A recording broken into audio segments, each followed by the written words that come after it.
Hey guys, welcome to toppers IQ। Japan और Europe का jointly space mission BepiColombo जो कि mercury की तरफ वीनस को क्रॉस करके बढ़ रहा है।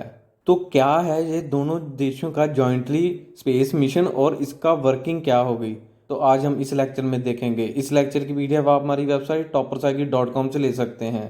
द न्यूयॉर्क टाइम्स का आर्टिकल है, Bepi Colombo launches on long journey to Mercury. Japan aerospace exploration agency और यूरोपियन स्पेस एजेंसी दोनों ने मिलकर इस मिशन को लॉन्च किया, जिसका नाम है बेपी कोलंबो स्पेसक्राफ्ट। इसे मरकरी प्लैनेट तक पहुंचाया जाएगा कि वहां पर वह स्टडी कर पाए सॉइल की। तो रिसेंटली न्यूज़ में क्यों है कि अभी इसने वीनस को क्रॉस कर दिया, उसकी जो ग्रेविटेशनल फोर्स होती है उसको क्रॉस करके अभी मरकरी की तरफ रवाना हो चुका है। तो पिक्चर में आप देख सकते हैं 2018 में दोनों देशों ने मिलकर इसे लॉन्च किया था और 2018 के बाद यह 2020 तक अर्थ को रोटेट करता रहा और अप्रैल के बाद 2020 के बाद यह वीनस को भी रोटेट करता रहा। अभी इसी मंथ इसने वीनस को रोटेट करने के बाद अपनी अगली यात्रा जो कि मरकरी की तरफ कर दी है। यह स्पेसक्राफ्ट तकरीबन 6 मरकरी फ्लाईबाइज करेगा 2021 से लेकर 2025 तक, और यह मरकरी तक 2025 में पहुंच जाएगा। तो इस मिशन के अगर मेन पॉइंट्स देखें तो इसमें तकरीबन 2 सैटेलाइट्स हैं। जो पहली है Mercury planetary orbiter and Mercury magnetosphere orbiter. Mercury planet एक ऑर्बिटर, वह प्लैनेट को ऑर्बिट करेगा, और मैजेंटोस्फेरिक वो भी ऑर्बिट करेगा मरकरी को।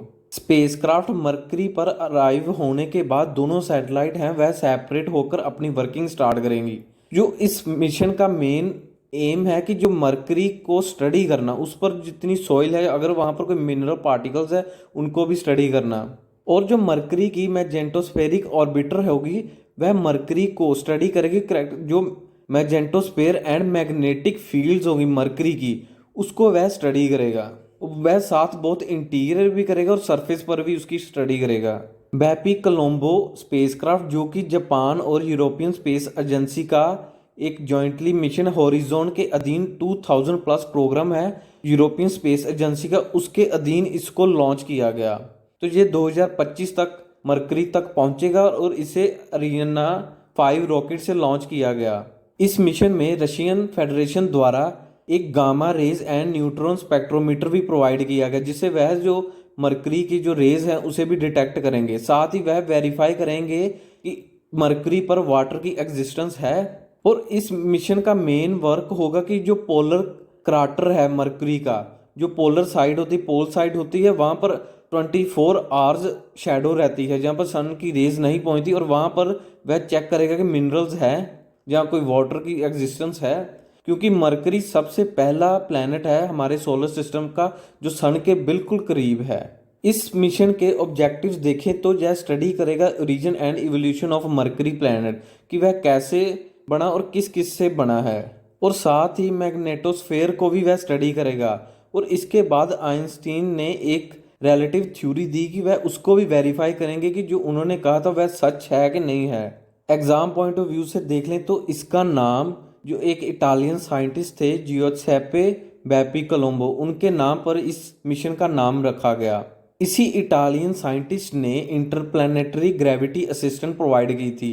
1974 में इसे फर्स्टली यूज किया गया था मैरिनर 10 मिशन में। तो तकरीबन आज भी कुछ प्लानिटरी स्पेसक्राफ्ट हैं जो इस टेक्निक को यूज कर रहे हैं। इंटरप्लैनेटरी ग्रेविटी असिस्टेंस देखें तो इसे यूज करते हैं टू एक्सेलरेट अ स्पेसक्राफ्ट। अगर किसी स्पेसक्राफ्ट की कोई डायरेक्शन चेंज करनी, उसका पाथ चेंज करना, तो उसे इंटरप्लैनेटरी ग्रेविटी असिस्ट के द्वारा किया जाता है। यूरोपियन स्पेस एजेंसी का एक प्रोग्राम है हॉरिजॉन 2000 प्लस। इस मिशन को भी इसी हॉरिजन 2 प्लस के अधीन लॉन्च किया गया, और साथ ही कुछ और भी मिशंस हैं उन्हें भी लॉन्च किया गया था, जैसे हॉरिजन्स, रोसेटा एंड गाला। जो गाला है वह एक लीजा पाथफाइंडर मिशन था, एंड बेपी कोलम जो इसी के भी अंडर आता है। जो गाला मिशन है वह मेजर करता है पोजीशन एंड द डिस्टेंस। तकरीबन जो हमारी मिल्की वे गैलेक्सी और भी कई गैलेक्सीज हैं उनके जो बीच में डिस्टेंस होता है उसको मेजर करता है। इसकी जो अगर कैपेसिटी देखें तो 1 बिलियन तक की जो डिस्टेंस है उसे मेजर करता है। 2020 में ये अकेला मिशन नहीं है कि जो एक स्पेस सोलर सिस्टम को एक्सप्लोर करेगा। इसके अलावा नासा ने एक मार्स इनसाइट लैंडर लॉन्च किया था इन मई में। उसका एम था कि वह लिसन फॉर मार्स क्वेक, जो उसकी मार्स की जो कुछ वेव्स जब मार्स क्वेक्स होती हैं रेडिएशन, उसे कवर करना। तो ये तकरीबन इसी साल नवंबर में उस मार्स पर लैंड करेगा। इसी साल नासा ने एक और मिशन लॉन्च किया जिसका नाम था पार्कर सोलर प्रोब। इसे अगस्त में लॉन्च किया गया। इसका मेन काम है कि वह जो हमारा सन है उसको स्टडी करना, उसके जो कोरोना एंड सोलर विंड्स है उसके स्टडी करके उनकी रेडिएशंस है उनको स्टडी करना। इसी साल जापान ने भी हायाबुसा 2 जून में लॉन्च किया था। यह एक स्पेसक्राफ्ट है। यह एक एस्टेरॉयड ryugu को स्टडी करेगा।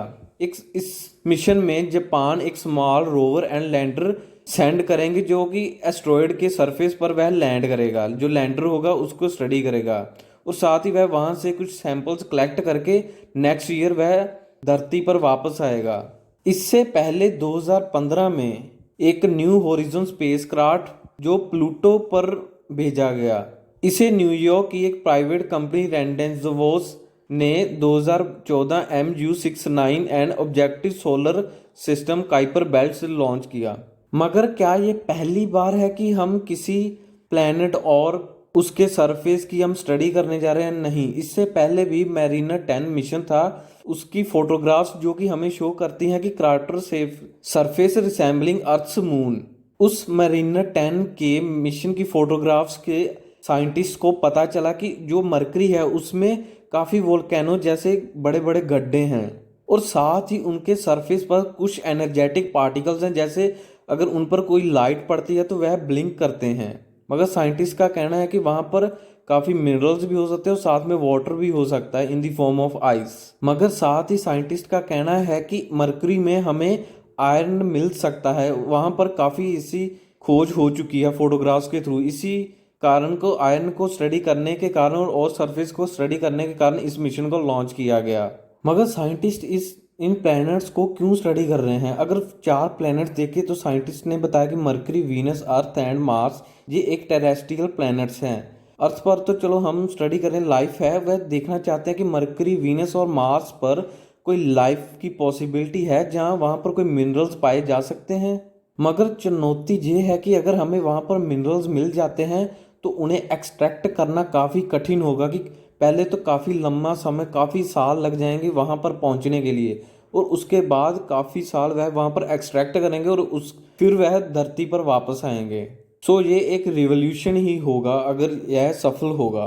तो फॉर द टाइम बिंग ये है एंड इस वीडियो का। चैनल को सब्सक्राइब और लाइक करना मत भूलिएगा। धन्यवाद।